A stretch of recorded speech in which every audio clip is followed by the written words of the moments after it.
Okay, good morning, everyone. Today we are Group 5, and we are going to present about Jakobson's types of translation. First, I will introduce the members of the group. I am Haniat Zaida Salma.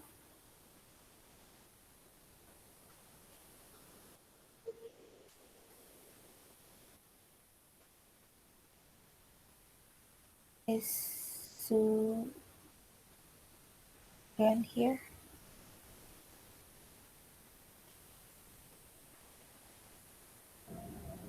Hello?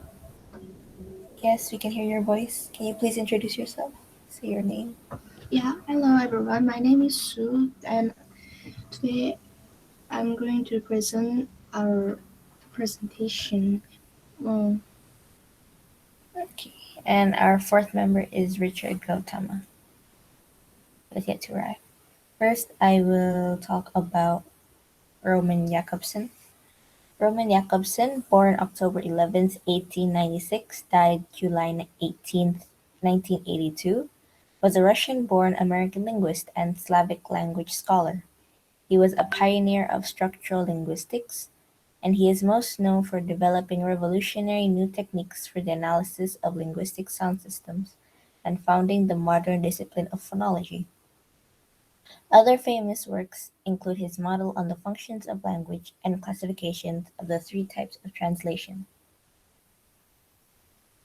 Considered as one of the most influential linguists of the 20th century, Jakobson's classification of the types of translation is written in his essay on linguistic aspects of translation, 1959. His essay regarding translation differs to that of Bertrand Russell's theory about understanding the meaning of any word by having a non-linguistic acquaintance with its object. Instead, in his essay, Jakobson states that the meaning of a word is a linguistic phenomenon.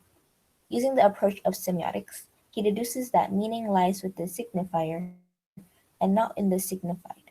In other words, we know a word not because we are acquainted with the object itself, but because we know the verbal signs pertaining to the object. To analyze the interpretation of this verbal sign, Jakobson uses three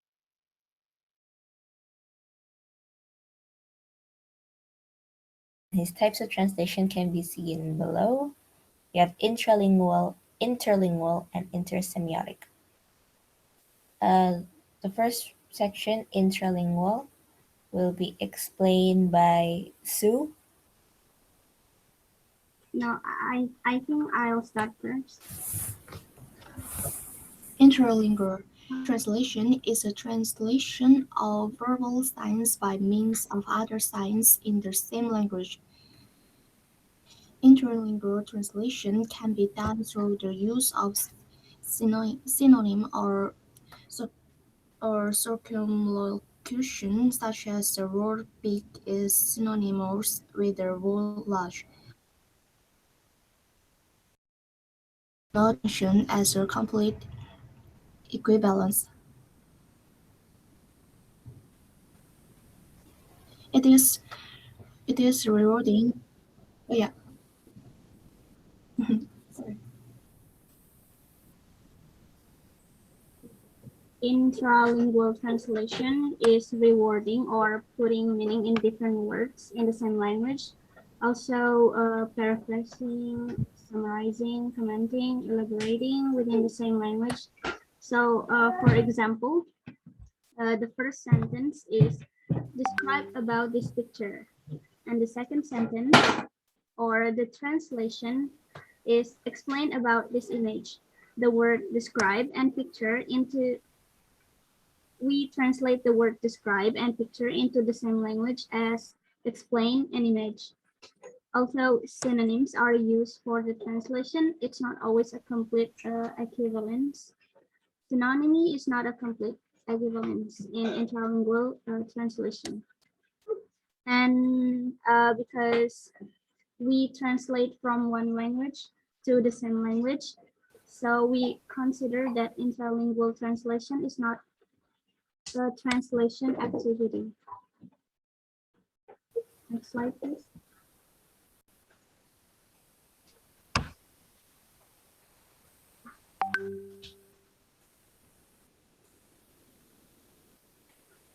Okay, so Okay, the thank you. second, Next, we will continue about interlingual.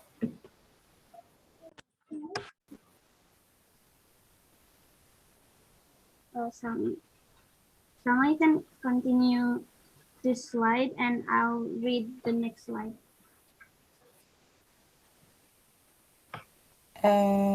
Should I read interlingual? Okay. Interlingual translation of verbal sign from one language through the means of a verbal sign from another language. As a result, unlike intralingual translation, the source language (SL) and the translated language (TL) is different. One example of interlingual translation is the word "hi" in English and the word "tinggi" in Indonesian. Interlingual translation require mastery of both the SL and the TL to ensure that the translated language contains a complete and equivalent information of the source language. Uh, so Okay. I'll continue this. Interlingual translation is an interpretation of verbal signs of one language by means of the verbal signs of some other language. So the SL and the TL are different. This is also called translation proper because it's the one that we mostly use. So, for example, if one would interpret "I am feeling cold" and translate it to Indonesian, it would not entirely translate the exact same way as it means in its original language, depending on the understanding of the one doing the translation.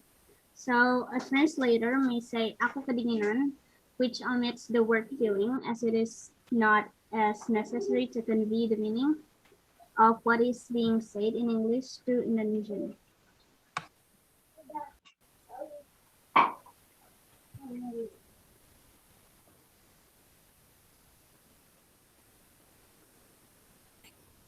Uh,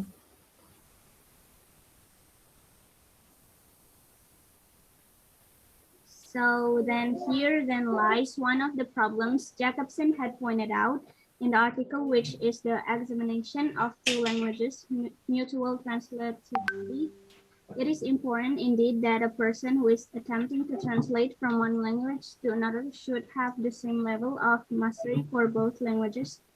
It is only then can he or she attest the translatability of the two languages he or she is trying to use. As a translator will most often then not consult a dictionary to help with the interpretation. Jakobson also pointed out that it is of utmost importance that dictionaries be constantly scrutinized by linguists who can be counted on to constantly practice the analyzing and theorizing grammatical concepts of languages, which can better help translators.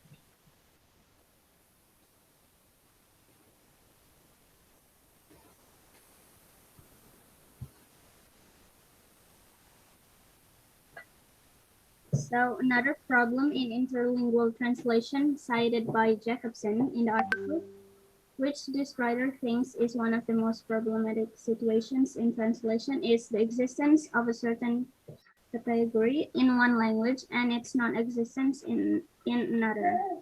Take, for example, the word sibling in English, which if we are to translate in Korean, we would have to determine first if the sibling being referred to is a male or female, as well as if he or she is older or younger before it can be translated.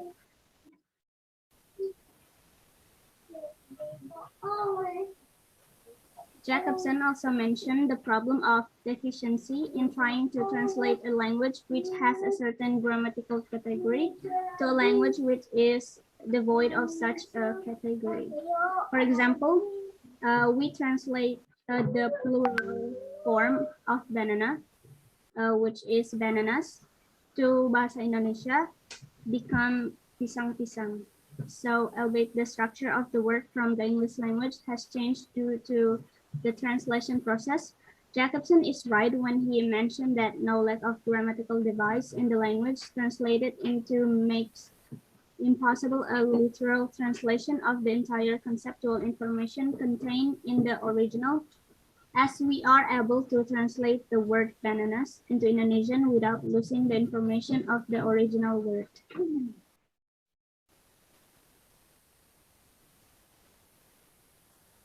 Okay, thank you, Anna. Now I will explain about intersemiotic. Intersemiotic translation is an interpretation of verbal signs by means of a nonverbal sign system. It is also known as transmutation, which is a transfer of message from a verbal to a nonverbal system, or from one medium to another. Intersemiotic translation is the nonverbal translation of a particular language, which usually occurs when the messenger and the receiver have no knowledge of each other's languages. It is usually done by way of gestures and pointing to objects which may have the same meaning as the word being pertained to. In intersemiotic translation, the overall message being conveyed is emphasized rather than singular words or sentences. A verbal text or uh, a verbal text or message is translated into different semiotic forms or modes, such as music, painting, acting, dance, gestures, etc. Intersemiotic translation includes all kinds of translation of any particular work to another form of textuality or media platform. For example, a book is translated or adapted into a TV series, and vice versa. A simple example of intersemiotic translation could be the translation of the word cold becomes a person can gesture hugging themselves while rubbing their hands against their shoulders to convey the feeling of being cold. Subtitles are another example of intersemiotic translation because the meaning of one modality, the spoken language, is translated to another modality, the written language. Next is Richard Yotama here. Yes. Okay, Um, how a linguistic aspect for Jakobson, translation involved two equivalent messages in two different codes. However, usually this isn't only a full equivalence between codes units. Despite some linguistic deficiency, translation can be made possible with loan words or loan translation.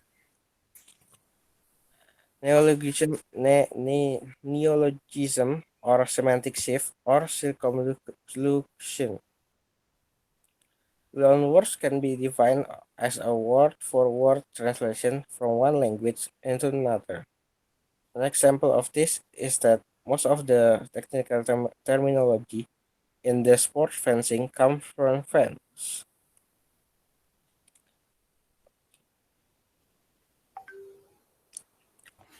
Uh, B. Neologism is a newly coined word or expression. The English language is constantly picking up neologism. Recently, for example, computer technology has added a number of new terms to the language, such as webinar, malware, netroots, and blogosphere, are just a few examples of modern day neologism that have been integrated into English. 3. Even in the case of absence of some grammatical category, such as number, tense, gender, etc., its meaning is translated by lexical means. Okay, the okay, next part will next. be explaining Maria. the Yep. SPL. Cultural aspects. In addition to the difference between the two language systems, cultural differences are supposed a barrier to translation activity. In his essay on linguistics aspects of translation, Jakobson includes a quote that says, "No one can understand the word cheese unless he has no linguistics acquaintance with cheese." This shows that social cultural acquaintance is very important in effective translation. The cultural aspects of translation is quite difficult to comprehend, as a culture is more experiential than expressional. Creative aspect. Creative aspect of our language includes things such as symbolism, music, pun, rhyme, rhythm, alliteration, assonance, etc. As a result, preserving a creative aspect of a particular language in the translated literature of said language is very hard to do successfully. However, if the creative aspects are successfully translated, a new creative art might be produced. Thank you, Sue. And next we have some videos. Okay. Can you guys see on your... Alright. Hello everyone! Today I am going to be making a video about something that I've never actually discussed in a video before, which is translation. I wanted to explain the difference between interlingual translation and intralingual translation. Interlingual translation is a form of translation that I'm sure most of us are familiar with, which is translating a text from one language to another. Intralingual translation is when you're translating within the same language. An example of intralingual translation would be the Bible. There's been many translations of the Bible translated within one language to another, like the King James Version to the NIV version. The purpose for intralingual translations are usually translating the tonality of the text or translating it to a different audience, like translating something that's meant for adults to something that is meant for children. I did my own little mini intralingual translation that I want to share so you can see the difference between the two. What I did is I took a Valentine's Day card that I found online. It has a poem on it, and I translated it into a business recruitment letter tone, but translating the tone of the Valentine's Day card into this business recruitment letter. So here is what the original text was, the Valentine's Day card. Amidst the crowd of 7 billion, a special face I've been searching for so long. A soul God has sent only for me, with whom I'll create an eternal bonding. Suddenly I found the queen of my heart. Need your consent to make the start. Oh, my angel, my sunshine, will you be my Valentine? So here is the business recruitment letter that I have translated it into. February 14th, 2021. Dear my angel, my sunshine, I've been in search of a special face to fill the position for this project for a long time. I have searched amidst a crowd of 7 billion people. I have contacted God and requested that He send a soul over to me to take on this role.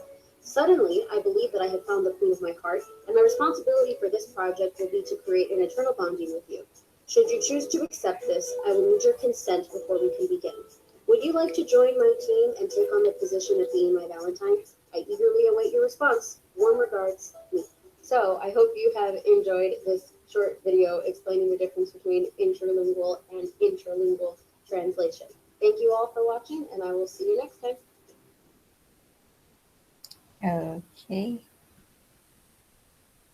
And the second video, where is it? And the second video is an example of intersemiotic translation. So it's not really an explanation, but we will show you how intersemiotic translation is used. For this video, it's an example of how subtitles are intersemiotic translation. Welcome to the University of Melbourne. It's wonderful that you've been accepted to this institution. We're really delighted you're here on campus. I hope that in your time at the university, you find your studies stimulating and the classes enjoyable, and you learn a huge amount that's new and relevant. But equally important, while you're on campus, take advantage of all this institution has to offer. The clubs, the society, the activities of the student union, the theatres, the galleries, sports. It's all here for you. All of these activities are so that you will be part of this institution. You will have a chance to explore things unfamiliar, things that excite you, things that you enjoy, and you'll remember, hopefully, your university years as amongst the best of your life.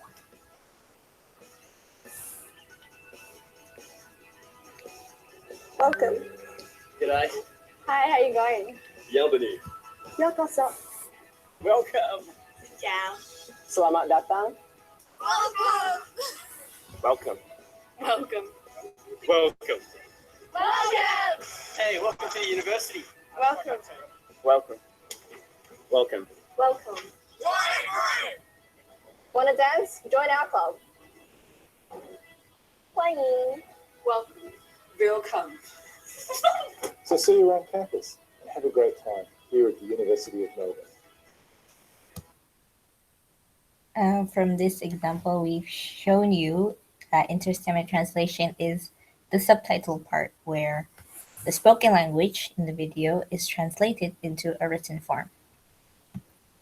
And for that concludes our presentation from Group 5. Thank you for your attention. Assalamualaikum warahmatullahi wabarakatuh.